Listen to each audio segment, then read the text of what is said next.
So I'm in a church parking lot because on Facebook Marketplace I found this antique Jew's harp from England from this guy in Kitchener, and I managed to get it from him for 20 bucks, and I haven't seen it yet. He put it in this cool little bag, which maybe I'll keep it in that for a little while. But yeah, here we go. Let's see what my $20 purchase got me. Sweet.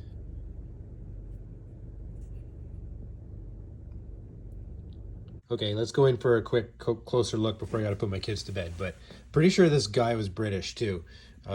So yeah. In the meantime, look, I whittled those out of driftwood on our recent camping trip. Those are for my Van Jurac drimbas. I'm gonna figure out some form of tie out of the same kind of lace and so forth. But here we go. This is what it is. So I gave it a shot, and shit, it plays like shit. The reed is very stiff, so I'm gonna do a little research and see what I can do about making this playable and restored. I'm currently out of town on a work trip, and I'm in my work van in a hotel parking lot, and I've got all the tools I really need to get started on doing the restoration. So what I'm doing right now is I've got a wire brush, wire wheel on my drill, and I'm going to get down to bare metal and see what we're working with.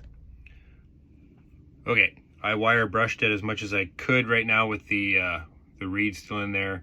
I even tried to clean that off a bit. I knew the reed was just poor quality steel and it's going to be too stiff.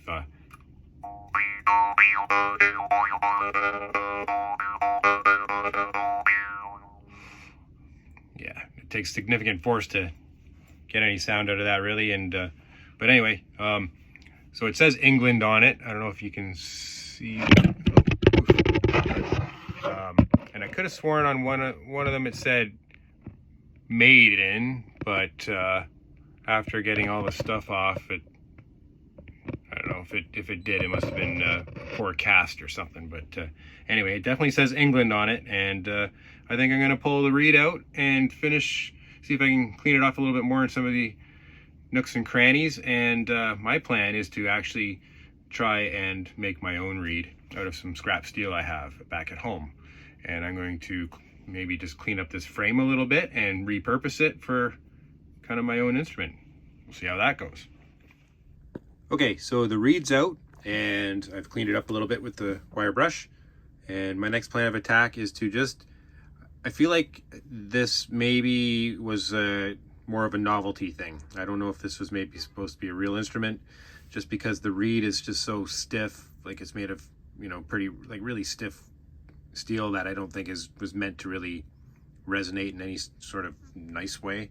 And the cast, all the imperfections from the cast of this thing is still there, so they didn't take any time to carve the I don't know what that surface on the inside there is called. I think it might be called the deck. Anyway, I started filing it a little bit, so I'm going to just clean this thing up a bit. I'm going to take some of this cast flashing off and just try to make it a little bit more my own. And yeah, and then measure the taper of the gaps there and stuff, and see if I can make myself a new reed. And I think I actually do have some Dremel fittings or accessories and stuff that I think I could probably do a bit of fine metal work with. So anyway, we'll see what happens.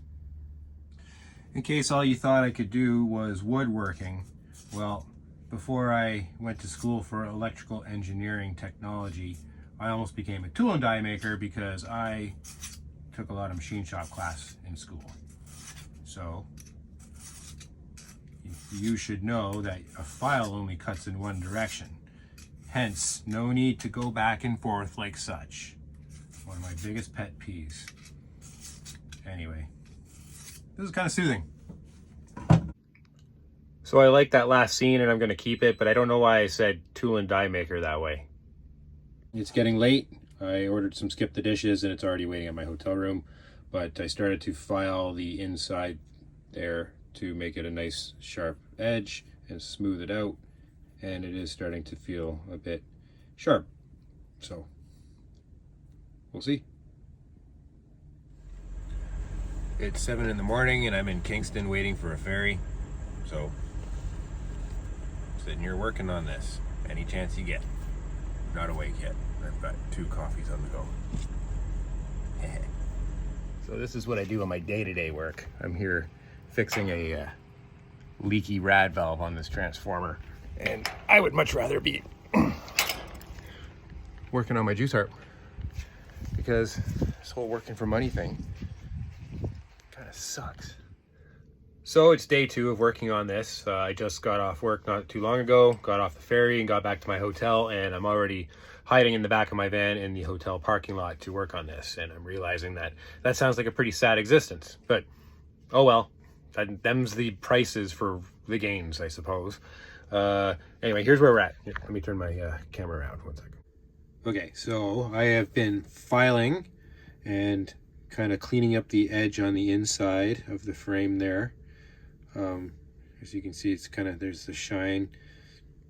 I've done it on both the inside edges that are facing the reed, but there's one here that I'm having a bit of trouble getting nice and flat when I'm filing. So it's because it's a little bit bent out of shape. But I mean, this is cast and old and antique, so it's not perfect. You can see it's definitely not a straight line, but my filing on that edge, that's the important one, I believe. But anyway, this one is just, sorry, I can't seem to get it to focus, but one of them is a little bit wonky, so I'm going to pound it on the anvil of this vise and straighten out the, you can kind of see in the back there, it's the back one, I think. I'm going to straighten that out so that I can hopefully finish filing the inside edges. I don't think I'm going to do the outside. I think I'm going to leave them original. Definitely where you can see England. And I still don't know what's actually written on the top here. I've read that if you look at it upside down, it might say Smith, but I don't see it. I don't know. I almost see a date there that looks like it's in the 2000s, but it's definitely, I don't know, not that, definitely old. It was in rough shape when I got it. So, well, not rough shape, but aged. Then I'm going to file in there and hopefully do as much as I can tonight. I should be leaving tomorrow for home and then hopefully work on the reed. We'll see how that goes. Okay. Try to take a bit of the blow out of this. Hopefully it doesn't shake too much for the camera.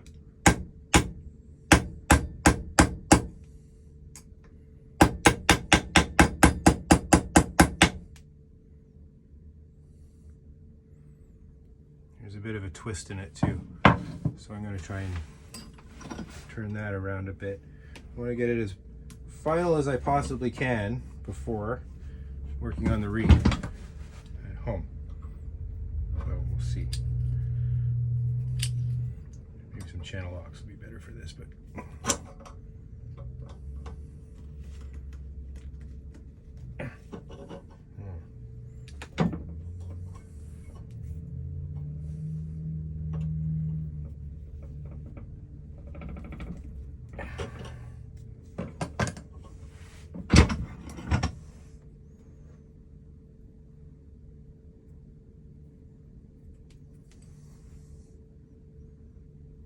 I think that seems better. All right, now back to more endless filing, especially to clean up my tool marks there. Oh, I really should have, not, I'm jumping the gun a little bit. I'm just using tools that I have, especially in my work van. None of them are flat-faced pliers. So I put a bit of tooling into this, but I don't really care at this point. Like, obviously I'm not preserving too much of it, but still, I don't want it looking ugly, and I don't want to really take this surface off because it kind of looks cool. Unless on the back side here, if I don't like the way it feels against my teeth, I'm not sure. We'll see about that. But anyway, we'll go from there. Okay, so where's where we're at. I think it's looking pretty good. So I smoothed out the inside surface of the frame. Sorry, it's not very focused there, but anyway, smoothed it out with a lot of filing. I started cleaning up the crimp channel, I'll call it. I know once I start making the reed, I'm gonna have to widen that a bit, do a little bit of cutting. Fortunately, with my Dremel at home and some stuff I've got for work too, I am more outfitted to work with metal than I am for wood. So yeah, I also cleaned up some of the flashing that was on the inside here, just try to give it a bit more smooth shape. And I ended up putting the taper back into it, which you should be able to see. And if I line it up with that grain there, you can really see the taper. So anyway, the idea is that I am going to now take some measurements of that taper and try to see if I can make a reed. And it is going to all be by hand as well, probably, unless I can figure out something with my Dremel to use it as like a little table grinder, but we'll see.